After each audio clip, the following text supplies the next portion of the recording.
alguna vez hubiera parecido una utopía, pero nos juntamos porque cumplimos 25 años ininterrumpidos de democracia, ¿no? Las bodas de plata, como se decía antes, ¿sí? Y bueno, en estos casos lo bueno es que prácticamente no tengo que hacer presentaciones, basta con decir los nombres. Estamos con Víctor Heredia, estamos con Jaime Torres y Abel Pintos, cada uno conocido por todo el país, digamos, y de una larga militancia tanto en la música, en el caso de los dos primeros, ¿sí? Como en la ética, y una breve pero exitosa militancia en el caso de don Abelito, que le fue muy bien, hay que reconocer, que fue rápidamente aceptado por el público. En el inicio, la primera pregunta que quiero hacerles para que quede un registro de ese momento es si se acuerdan qué estaban haciendo el 10 de diciembre o dónde estaban de 1983 cuando formalmente volvía la democracia al país después de la noche más negra que hemos tenido en nuestra historia, ¿no? Si tiene algún recuerdo de ese momento. Sí, yo estaba en mi casa de Capital Federal. Sí. Una casa que en su momento había sido amenazada, obviamente, con una bomba, y quien te está hablando también durante mucho tiempo, con los dedos cruzados, sinceramente, deseando que ese día, que era el día de la votación, de la primera votación, que van a tener muchísimos argentinos, fuera un día pacífico, un día en el que no hubiera ningún tipo de violencia, o por lo menos que no se produzcan los conatos de alzamiento o de amenazas que siempre venían de parte de las Fuerzas Armadas. Sencillamente porque la expectativa, la esperanza que todos teníamos era la de recuperar nuestros derechos como ciudadanos y las libertades correspondientes. Así que estaba ahí, esperando la hora para ir a votar. Bien. Y el 10 de diciembre fue cuando asumió Alfonsín. No, perdón, claro, eso fue cuando asumió. Cuando asumió. Cuando asumió... Pero veo que te acordás tanto no, del sí, momento me de acuerdo votar. del momento de la votación, me lo Sí, confundí con el momento de la votación. sí. En el momento de la asunción estábamos con mi empresario, con algunos amigos, realmente emocionados, ¿no? Emocionados frente a esta posibilidad extraordinaria que se abría frente a la Argentina. ¿Vos te acordás algo, Jaime? ¿Cómo algo? ¿Cómo algo? No, por favor. El día de la votación estábamos con Horacio Ferrer en el Caidero, reducto para los músicos, trasnochadores. ¿Ves que todos nos remitimos a la votación? Y, ¿no? Sí. Y salimos, ese fue el día. Salimos y bueno, ahí había una suerte de caidero con las noticias, ¿no? Porque precisamente en este espacio traían y decían, pero ahora esperemos. Y claro, para lo que yo sentía, lo que pensaba en ese momento, el resultado había sido adverso, cosa que me alegré con el tiempo, ¿no? Entendí que la gente realmente había votado muy bien, ¿no? Y el 10 de diciembre, por un pedido muy especial, yo tuve que ir a tocar, allí a La Boca. Pero ver a la gente con la alegría que yo vi, yo creo que nunca más, porque eran finalmente los argentinos los que celebraban esto. Éramos todos los argentinos. Y para mí va a ser inolvidable, por lo menos, te digo, de lo que tengo graficado así en el alma, ¿no? Y, por supuesto, con sendas cartas y llamados telefónicos y haciendo escuchar a amigos que estaban todavía lejos del país, a compañeros que se habían querido quedar fuera, ¿no? Y el agregado a esto es que estábamos con Vladimir Vasiliev, el bailarín ruso, y me decía, qué manera de celebrar. Entonces, como tantas veces, cuando dice, pero ¿cómo es esto? Y nosotros no tenemos explicación. Viví en la Argentina para darte cuenta, claro, ¿no? Porque, intransmisible. Sí. Pero, y además, como veterano, decía, bueno, la tarea empieza hoy. Esta tarea que estamos realizando hoy, ¿no? Porque si hay algo que a uno le duele es que todavía yo sigo pensando que se hizo todo científicamente para que después cueste mucho tiempo rearmar este país, nuestro país. Y sí que dentro del plan sistemático de eliminación de personas también había, como ya se sabe, un plan económico, ¿no? Para que la comarquita se venda, digamos, ¿no? Para que sea lo que todavía sigue siendo hoy, ¿no? Es una larga lucha, sí. Bueno, en el caso de Abel, como todavía no había nacido, vamos a hacer una invocación para ver qué estaba sintiendo el embrión en ese momento. Si hay algún registro, vamos a hacer una regresión. No, yo voy a decir algo que es lo que voy a decir en general en esta charla, porque me voy a dedicar más a escucharlos a ellos y a usted. Sí. Y que tiene que ver con que... Podés tutearme, lleva muchos años el joven como yo. Como yo ni hablemos. Sí. Yo nací unos meses después, yo nací en el 84, en mayo del 84. Pero durante toda mi vida me preocupé mucho, o por lo menos me interesó mucho saber todo lo que sucedió. Mi padre y mi familia nunca tuvieron ningún problema, al contrario, siempre fueron muy abiertos y me contaron cómo vivieron todo, cada uno desde su lugar, distintos puntos de vista y distintas formas de vivir la situación. Y sobre todo, y desde la música siempre los tuve a ellos, como a otros artistas como León Gieco o Mercedes Sosa, que los tuve como maestros y que siempre los oía hablar de todo esto. Entonces empecé a interesarme mucho desde muy chico, sobre todo porque ellos lo que principalmente me enseñaron a mí, y creo que es buenísimo que esto, que un montón de chicos de mi generación y más jóvenes todavía lo van a ver, me enseñaron que una de las cosas importantísimas es todo lo que se vivió, esto de poder volver, de tener una democracia y demás, pero que otra de las cosas importantísimas y que hay que mantener con el tiempo es justamente la memoria y el hecho de saber todo lo que pasó. Para, bueno, decir, yo tengo 24 años hoy en día, realmente no viví ese 10 de diciembre, pero lo vivo hoy y tengo que saber todo lo que pasó para poder disfrutar de la realidad que a nosotros y a mi generación nos toca vivir, de estar acá pudiendo hablar con tranquilidad y de poder crecer con la libertad que siempre es muy sana, ¿no? Y entonces, claro, para vos fue como algo natural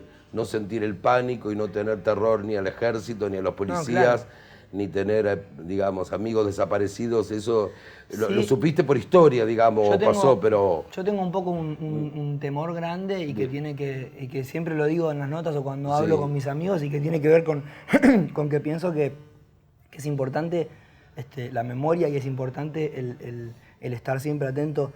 Porque yo muchas veces escuché a muchas personas decir algo cierto. Yo soy de los que creen que las bestias no están muertas y que no hay que permitir que vuelvan a despertarse, ¿no? Porque pasan cosas como la de López, que todavía sigue desaparecido y en plena época de democracia. Y entonces da a entender de que todavía hay gente que tiene mucho poder y que fue parte de todo ese grupo nefasto y de toda esa época nefasta. Y entonces justamente por eso sigo diciendo esto, invitando a todos los chicos que tienen mi edad y los más jóvenes, o a los que no lo vivimos directamente, pero decir, prestemos atención y sepamos lo que pasó y estemos con los ojos abiertos a que no vuelva a suceder nada, que el primer vestigio que aparezca poder frenarlo, porque este país no debería ni podría quizá volver a soportar una cosa así. Y estoy hablando desde lo que conozco de los libros y de escucharlos a ellos, ¿eh? No me imagino lo que debe ser saber todo lo que sucede. Haberlo vivido, digamos, de otro modo, ¿no? Que realmente, sí. No, bueno, yo quiero agregar una pequeña cosita. Te escuché decir que él no supo o no sintió ese temor al uniforme. Sí. Y yo agrego que era el uniforme y civiles también. También, no, es verdad. Nada más. Sí.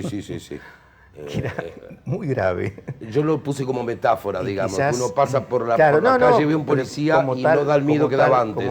Como tal yo lo interpreto porque te conozco perfectamente a vos. Los civiles que manejaban los Falcon, que bajaban una esquina y se llevaban a alguien. Lo que apunta Abel, que dice... Bueno, justamente por eso. Sí. Por ese temor que todos sentimos en alguna oportunidad, me atreví a escribir una canción como Soldaditos de Plomo. Claro. Que en algún momento alguien sugirió que cuando yo decía un ejército popular estaba hablando del guerrillerismo, ¿no? Y yo decía que no.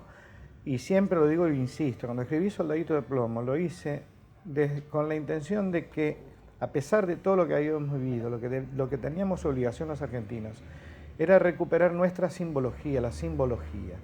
Es decir, y por supuesto estos organismos que no habían hecho más que ser el brazo armado de los ladronzuelos, de los corruptos, de los vendepatria que tuvo la Argentina, cuando en realidad su función, su deber, y esto es lo que uno debe como ciudadano exigirle a las Fuerzas Armadas o a cualquier organismo, que fuera la policía, gendarmería, etc., es la defensa del derecho, la defensa de la Constitución, la defensa de la ley. Entonces digo, no hay que tenerle miedo al uniforme cuando el uniforme defiende esta Constitución, defiende este derecho y defiende esta ley. Esto es lo que debe recuperar definitivamente, y creo que lo está haciendo desde ahora y en adelante, la democracia. Estos 25 años de democracia han servido para que tomemos conciencia de esto, que no debe haber antinomias entre los organismos de defensa de un país y los ciudadanos. Todo lo contrario, los ciudadanos son los que pagan con su esfuerzo, con su trabajo, con su sacrificio, la existencia de un Estado que se nutre de estos organismos que son de defensa y no de agresividad o de ataque o de violencia que se dijo alguna vez contra el ciudadano. Que los que tenían que cuidarnos se convirtieron en ejércitos de ocupación de su propio pueblo, que fue una de las grandes tragedias. En tu caso personal, además, tuviste una desgracia personal muy importante, que tenés desaparecidos en tu familia, un hermano y un cuñado, ¿verdad? Sí, tengo un hermano, un cuñado. Mi hermana estaba embarazada de 5 meses, o sea que un posible sobrino a quien estamos buscando con Estela de Carlotto, con Abuelas de Plaza de Mayo. Hemos dado todos al banco de ADN nuestra sangre para que esa búsqueda continúe. Y a los pocos meses de la desaparición de mi hermana, mi padre, que tenía complicaciones cardíacas, seguramente por la tristeza y todo lo que se vivía en ese momento, falleció también. Así que esa dictadura me costó 4 vidas familiares. Más una censura tremenda, Jaime lo sabe, de 7 años y persecuciones espantosas, ¿no? Claro, algunas veces pierden la noción de esa locura realmente, ¿no? Creo que nunca vivimos. Sí, fue el nazismo en la Argentina, ¿no? Tan difícil, ¿no? Para los jóvenes explicarles esto, ¿no? Sí, es muy complejo. Sí. Muchas veces me preguntaban en aquella época, ¿no? Apenas nacía la democracia, si cuando yo decía el informe de la situación o hacía estas denuncias de mis canciones, lo hacía desde el odio, ¿no? Todavía cantábamos. O si quería revancha, ¿no? Venganza. No. Digo, yo acompaño a todas las personas justas de este país que lo que exigen frente a sus pesares, frente a su penuria, es justicia. Nada más que eso. Si yo hubiera sentido este sentimiento que muchos periodistas del amarillismo, ¿no? Sí. O sea, pretendían que yo tuviera, me hubiera transformado en lo que justamente detesto, en el otro, en el enemigo. Y si yo lo criticaba al enemigo, su injusticia, su violencia, su falta de humanismo, su falta de humanidad, ¿cómo le iba a tener yo? Yo lo que quería era solamente que se pusiera en marcha la justicia. Mirá cuánto costó, cuántos años ha costado para que definitivamente la Argentina tenga capacidad, fuerza, poder para juzgar a quienes cometieron crímenes de lesa humanidad. A veces somos injustos con nosotros mismos porque fuimos uno de los pocos países en el mundo que castigó de algún modo a los represores. En otros países del mundo no pasó nada, como durante muchos años ni en Brasil, ni en... Sí, somos un ejemplo en ese sentido. Ni en Chile, ni en Uruguay, somos un ejemplo en eso. Ahora, por otro lado, en cuanto a lo artístico, evidentemente la llegada a la democracia permitió una expansión del arte y una explosión muy importante. Antes había que escribir entre líneas, decíamos. Te voy a contar un dato. El señor Torres, que pasó ya los 40 años, ahora se metió con la música electro, hizo electro, digamos. Sí. Eso es producto de la democracia, se juntó, ¿sí? Maravilloso. Yo lo que simplemente agrego así Tecno quise decir, ¿sí? Cuando que es una maravilla esa obra que hiciste ahora, sí. Con los jóvenes, y yo sabía que en algún momento mis hijos también me iban a consultar algo, ¿no? Ajá. Y no sé, pero yo soy una persona de hacer las cosas, por allí no declamarlas tanto. Entonces, ante la pregunta de los hijos, le dije, bueno, fíjate quiénes siguen siendo mis mismos amigos. Claro. Porque vos volvías aquí por esto decía lo de los civiles, Sí. y lamentablemente ibas a algún programa y te decían, mire, no diga que vino de Rusia. ¿Y de dónde querés que diga que vine? No lo viste a fulano de tal. ¿Con quién querés que decir que estuve?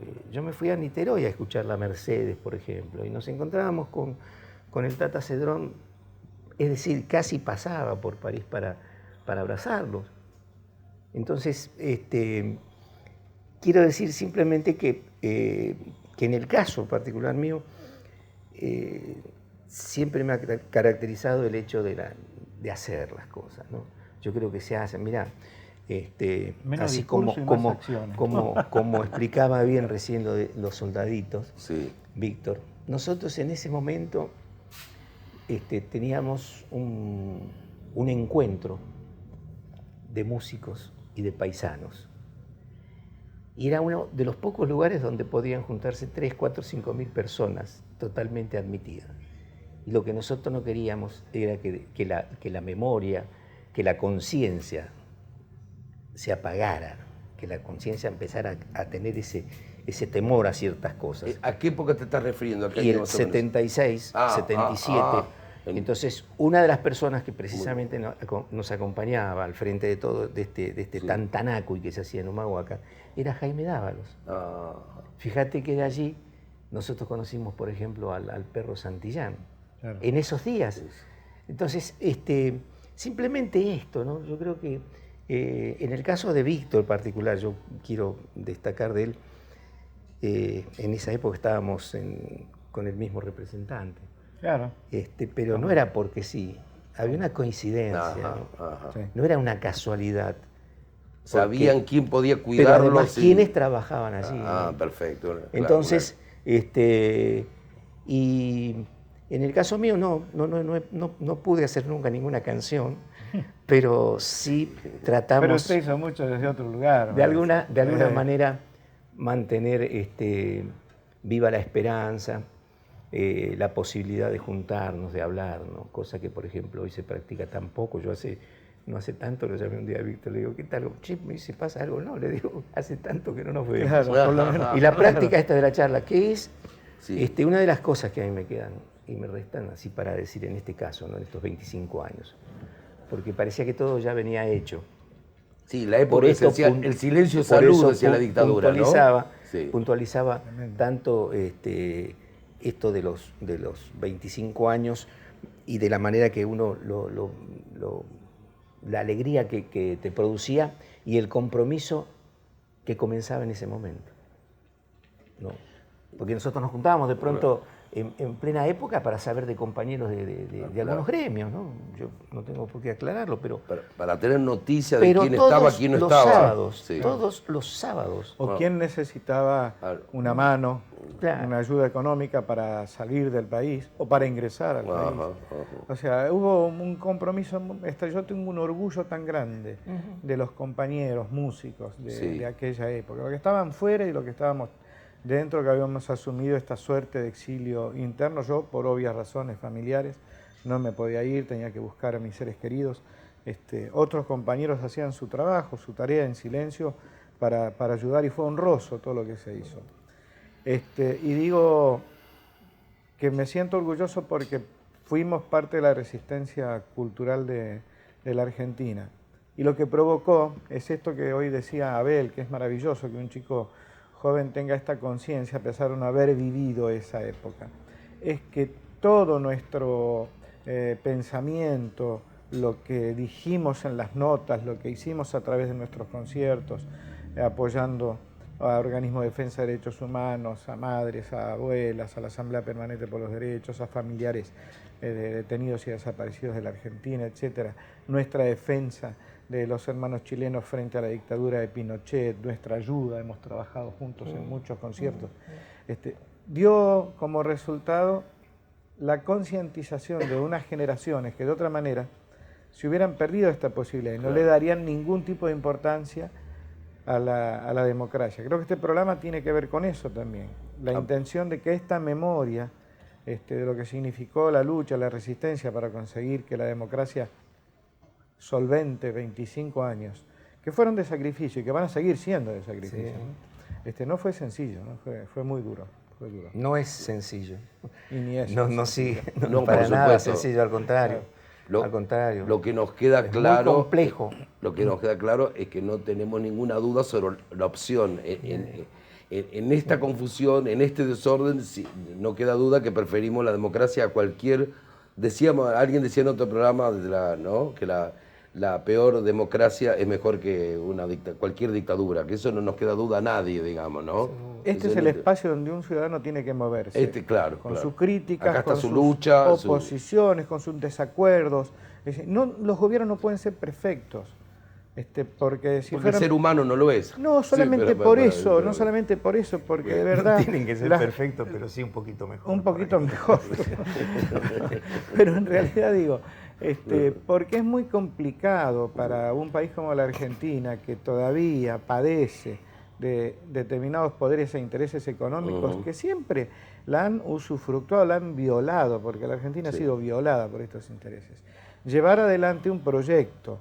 Ese proyecto va a ser hackeado, a veces internamente por los mismos componentes del gobierno, a veces desde afuera, pero de alguna manera esto hace que los gobiernos no sean perfectos. Por eso es maravillosa la democracia, porque permite el debate, la oposición y en la mejor instancia el voto por el otro. Poder votar, elijo esto, elijo lo otro. Exactamente, ¿no? exactamente. Sí. Ahora, en cuanto a la transformación artística, lo que estamos hablando también es que en estos últimos años, ustedes que están mucho más cerca de folclore que otros músicos, son, digamos, la médula de folclore, hay un acercamiento a nuestras raíces que no se había producido muchos años. A partir de 2001, grupos nuevos, músicos que se han acercado al folclore, que antes no... En algunos casos, sí. y en muchos. ¿Pensás que hay un acercamiento a las raíces? Responden a un trabajo. Sí. Aquellos poetas que por los años 60, fines del 50, comenzaban a hablar del país, de América, y creo que vos los Dávalos, los Tejada Gómez. Pero antes, todavía un poco antes. Juan Carlos Dávalos. Claro, un poco antes, ¿no? Manuel J. Castillo. Y allí comienza esa tarea. Sí. Por esto es que es tan determinante, tan importante dentro del arte, la canción, la música, porque son las formas de poder manifestar y expresar, ¿no? Y responde a esto porque hubo ese trabajo y existió ese trabajo en todo momento, más allá de los momentos difíciles, cuando de verdad está el creador, no deja de seguir creando, componiendo, ¿no? Es decir, esto que sirvió de alimento. A mí me tocó estar muchísimas veces fuera del país. Sí. Y se cantaban las canciones precisamente de Víctor, de León, las canciones que Mercedes a su vez cantaba, u otros, ¿no? Sí. Pero es que sirvieron para esto. Por esto digo lo del trabajo, porque fue todo un trabajo, fue una tarea. O sea que estamos asistiendo a una pequeña explosión, pero fue producto de un trabajo que nunca cesó, se está diciendo. Allí se hablaba de la identidad. Claro. Recién nosotros comenzamos a darnos cuenta de estas bondades de país, ¿no? Es decir, con cierta lentitud para lo que a mí lo que yo pretendería, pero bueno, pero por lo menos está.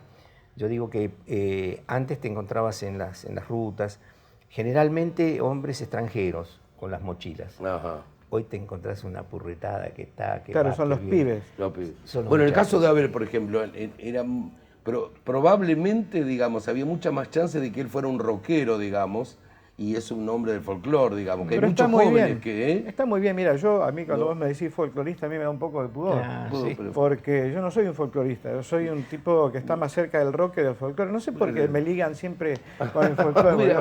Claro, yo soy un trovador, soy un cantautor, utilizo bandas y canto. Entonces empecemos todo de vuelta, cortamos No, pero alguna vez... pero digamos, como yo nací en Cosquín... Claro, pero yo asisto a lo que dice él, porque alguna vez en alguna reunión de tantos intentos, ¿no?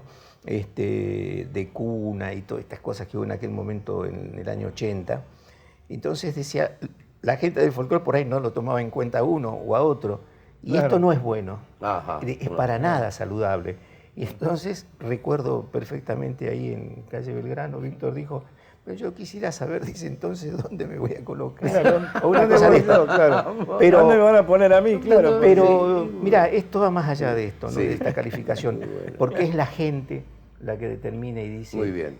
él nos representa de esta manera, ¿no? Claro, la gente Muy considera que lo que yo hago es folclórico y eso me enorgullece. De cualquier bien, manera no muy me bien. siento cerca de ese rubro porque estoy más cerca del otro. Yo soy un trovador, o sea, Claro, bien, bien. no tengo eso. Pero creo que esta mezcla maravillosa Sí. que se produjo Sí. en aquella época entre cosas como las que hacía Jaime, las que hacía yo, las que hacía Armando Tejada Gómez, Lima Sí. Quintana, los trovadores, los andaluz, dio como resultado un emergente maravilloso. Y yo siempre digo, en los últimos años quizá el emergente más sustancioso y significativo que tiene hoy la música popular argentina es Abel. Mirá el piropo. ¿Vos sabías que te ibas a ligar ese piropo acá? No, no. No, pero él sabe, yo pienso eso. No sé si qué bárbaro. Y hablo mucho con él y le Lo que digo, pasa es que, por ejemplo, yo me crié escuchando a Mercedes y a Víctor y a Jaime y a León. Y por otro lado, por una cuestión generacional de parte de mis hermanos, que son un poquito más grandes que yo, me crié escuchando mucho rock también. Claro. De acá y afuera. Están Y- nuestros y lo- Charlie, nuestro Spinetta, que es parte de Claro, nuestra y música, a mí lo que me obviamente. parece también es que lo que yo pienso es Sí. que en realidad el folclore, el rock o cualquier otro estilo de música son justamente estilos musicales que se basan en distintos movimientos de tiempos y de armonías y nada más. Pero me parece que lo importante, porque por lo menos para mí fue, es el hecho de ver en un artista a un representante de lo que vos sentís y de lo que vos pensás. Y, Bien, bien. y esa es la voz de lo popular y por ende es folclórico, porque después de todo la música folclórica o el folclore por definición es lo que representa a una cultura, a una sociedad o a un lugar. Y entonces, por eso me parece de que artistas como Víctor o mismo Jaime, que hoy en día hace un disco con otros músicos que tienen que ver con la música electrónica, que es como que se ha ido evolucionando con el tiempo y todo, y no deja de ser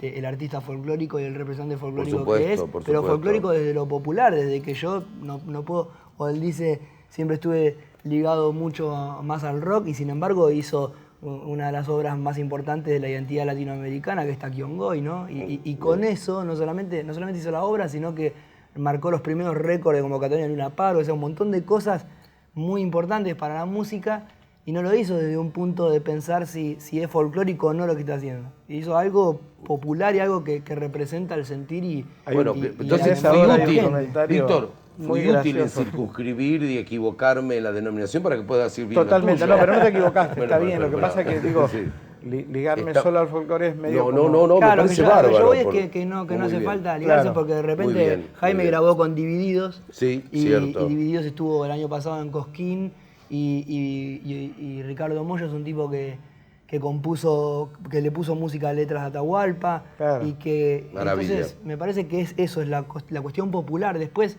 el audio roto de una guitarra o no, o la forma de tempo musical, me parece que es un estilo de música, nada Mira, más. Alberto Reyes González, que es una eminencia, miembro de la Guggenheim, doctor honoris causa de la Facultad de Filosofía y Letras, el arqueólogo más importante que tiene la Argentina, que fue director del Museo de La Plata, director del Museo de Etnografía de la Capital Federal, que fue quien me acompañó cuando escribí Taquiongoy, para que yo refrendara, confirmara determinados momentos de la obra históricamente. Se necesitaba un aval de esta naturaleza, un profesor.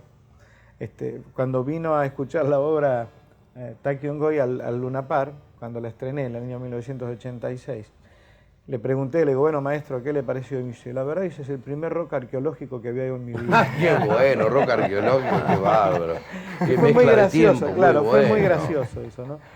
Y aparte uno entiende por rock por estética pero también. fíjate, sí. yo hace un momento, Sí. antes de comenzar el programa, le pedí a Víctor, que por supuesto sabía que me iba a contestar de esa manera, le digo, mira, estamos en febrero haciendo el Tantanaco, y me dijo, me encantaría poder estar, ¿no? Y yo le digo, vos tenés que ver, cuando los chicos hicieron en La Quebrada, esta obra.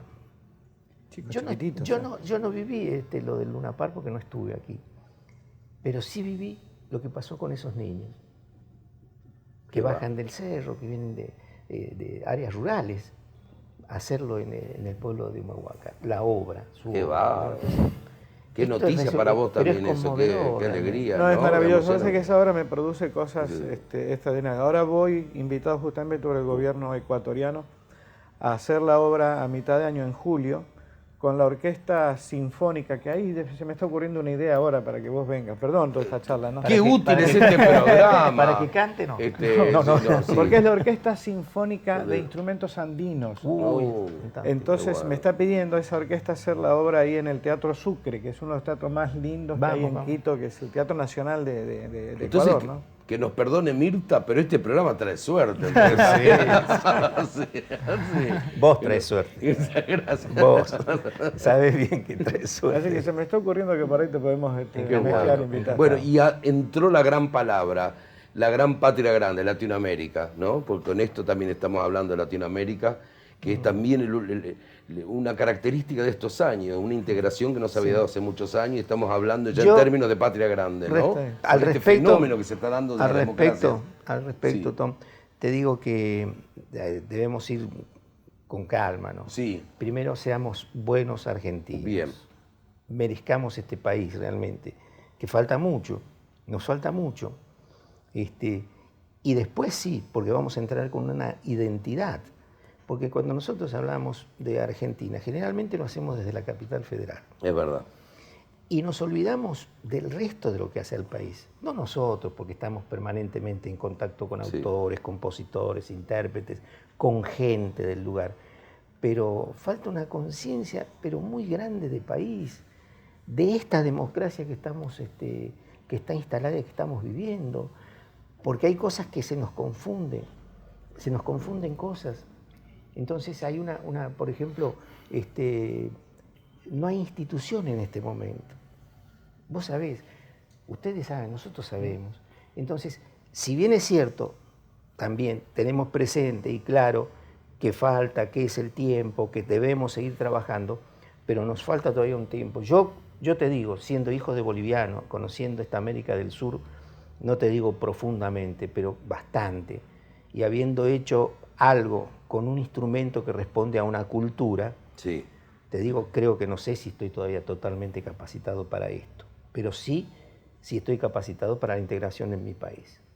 Bien. Para este argentino que estamos debemos suponer que cada país está haciendo lo suyo. Sí, y tiene que estar, por supuesto. Que Brasil está haciendo su proceso, Bolivia, que Ecuador, que Bolivia nada menos con el ejemplo que está dando ahora Bolivia, yo suscribo Venezuela, un poco a lo que dice Jaime, ¿no? Pero también no puedo dejar de ver esta enorme posibilidad que se abre frente a los gobiernos democráticos de América Latina, que nunca se había dado. Es verdad. Exacto, porque es el mejor momento. Había desequilibrios. Cuando un país era democrático, el otro caía bajo una dictadura, etc.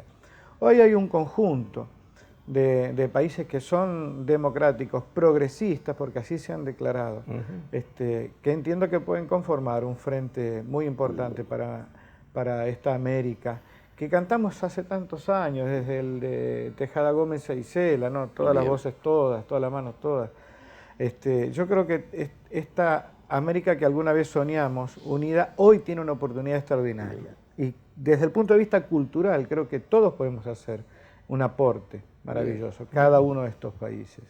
Y hablando de aporte, vamos a suponer que por esas cosas del destino de la ciencia ficción, esto lo van a ver dentro de 20, 30 años algunos jóvenes, y queremos dejar algún mensaje en estos 25 años de democracia, alguna palabra para el futuro.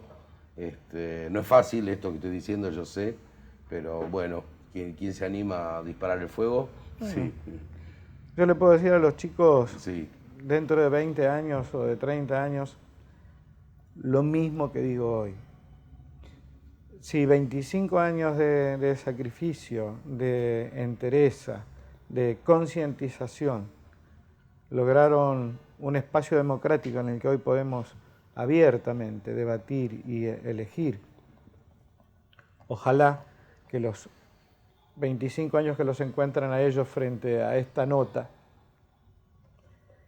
sean ese espacio abierto, honesto, digno, que albergue sinceramente a la Constitución Nacional y les permita decir que esta es una democracia perfecta.